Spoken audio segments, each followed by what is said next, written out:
This has been a tumultuous few days. I'm gonna try to get back into the swing of things.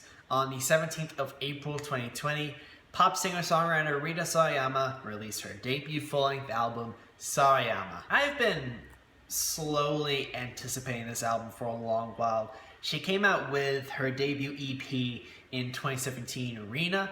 It was a stellar pop experience, and the more I listen to it, the more it grows to be one of my favorites of all time. In fact, I'd give it a perfect score by now. You look back on tracks like Ordinary Superstar and Take Me As I Am, and you see her just taking these old school pop styles that you'd see in the 2000s from artists like Britney Spears or Christina Aguilera. I know those are influences that have been compared to her to no end, but she really does take sounds from that era of pop music that, granted, they have a lot of things to love about but aren't the most consistent.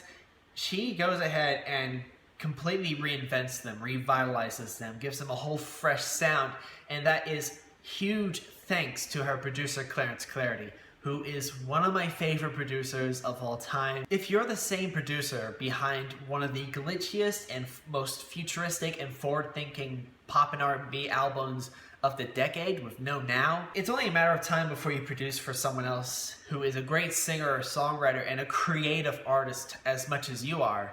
And Rina Sawayama just fits that bill absolutely perfectly. Her singing voice is great. Her songwriting and lyricism and hooks, they are top-notch. Probably one of the biggest qualities of Rina Sawayama's music is her ability to meld these different influences and genres from so many walks of life and just give them this snappy and immediate sound and a very beautiful and ear-grabbing, sensational pop sound. Listen to Cyber Stockholm Syndrome. It is a beautiful future-based track and has a wonderful key change by the end of it. I've never heard a key change executed that well. And Ultra Life is a brilliant rock fusion as well. I'm not going to talk too much about the EP anymore. This is about her debut album, Sawayama. I like that little detail, like you have her short first name, you put on your short EP, and then you come out with your full album and put your long last name as the title of that. That's cute. I'm getting too ahead of myself. This pop album is excellent, and I really haven't been able to come back to it as much as I would have loved to, but returning to it recently, I absolutely adore it. Really, the biggest showstopper are the first 4 tracks on the record. Probably the best streak of pop tracks you'll ever have in 2020. Dynasty opens the album beautifully. It is a huge, gargantuan, arena rock influenced, epic opener. It is a beautiful, beautiful, explosive start. And then XS, probably her best, hookiest, catchiest, most immediate, probably her biggest hit so far. I imagine she'll have bigger hits from here if people continue to care. I hope she gets more popular. I really hope she blows up in 2021. There's interspersings of new metal-ish kind of rock guitars interlaced in different parts of the track, but there's also a brilliant contemporary R&B sort of flair in the choruses. There's a lot of melodic brilliance on that track alone. And Shut the Fuck Up. The song Shut the Fuck Up. It takes that nu metal influence to a whole new level. It's practically half nu metal, half dance pop or whatever, and is super, super killer. I'll admit, when I heard that song for the first time, it didn't really click with me at first, but it's only clicked with me now more than ever, and that is because of how explosive and ferocious the song is. And then the song Comme des garçons, I think. Comme des garçons. This one's probably the grooviest track on here. It's got a nice bouncing beat going on and a very simple, catchy hook too. It's a great song. Those 4 tracks alone, if you've loved those 4 tracks, you're probably gonna love the rest of the record. Not that they're any less quality than any of the tracks before it, but they are still great all the same. Akasaka Sad has a bit of a weird vibe going on with the low beat and very unconventional hook, but it's definitely a great, great track. And Paradising has a good, a very, very fast and accelerating beat and a lot of video game and music influences on that track. It is a brilliant song. Both of them are great. I will say the quality does kind of tip around 5, 6, 7 tracks, but Bad Friend picks it up beautifully. It is a great self-reflection, and the production is wonderful. Clarence Clarity is amazing.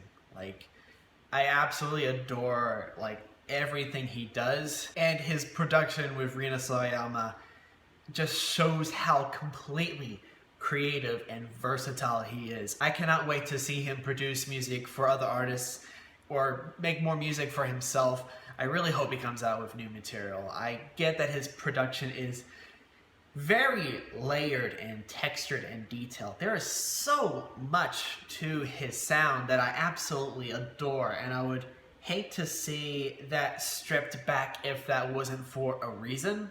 If he does that in the next album, if his production is a lot more stripped back, but it's still great, I'll let you know. I want to talk about Chosen Family for a bit. It's the most underrated track on the album. It is a brilliant, brilliant song. Some people may find it to be a lot more generic, especially with the chord progression. But y'all are just cowards, is all I'll say. I and a handful of other people that I know personally very strongly relate to the message of the song. You know, having a chosen family of some of your closest friends, you know? As much as you love your family, there are other people that care for you and that will be behind your back no matter what.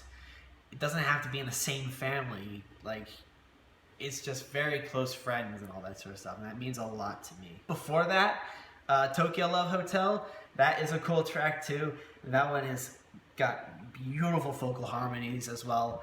And Snakeskin is a bit of a weird way to close the album, but it's no less excellent. It's a great track.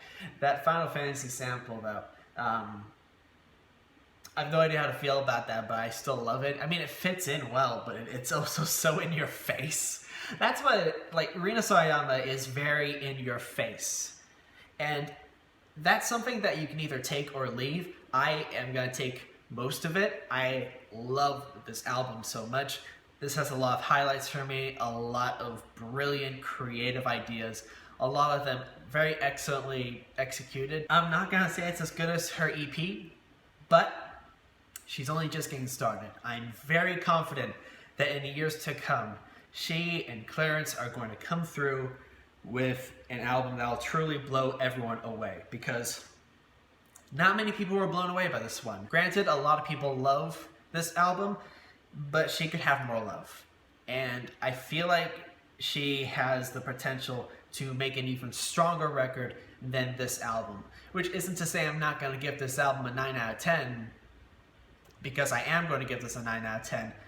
It's a brilliant album and I highly recommend it, but if you feel like she could do better, then I can only have high hopes. Whether or not I have good or bad news for you by the time I review her next album, whenever that comes out, we'll just have to wait and see.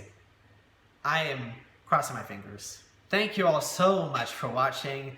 I am very appreciative of the love that this channel is getting so far. I'm probably going to start reviewing 2021 albums in a bit, but I'm still going to add in a few 2020 reviews here and there, and do some other things I'm going to try and experiment with. Keep an eye out for that. Until then, I'll see you in the next video. I'll see you in the next episode.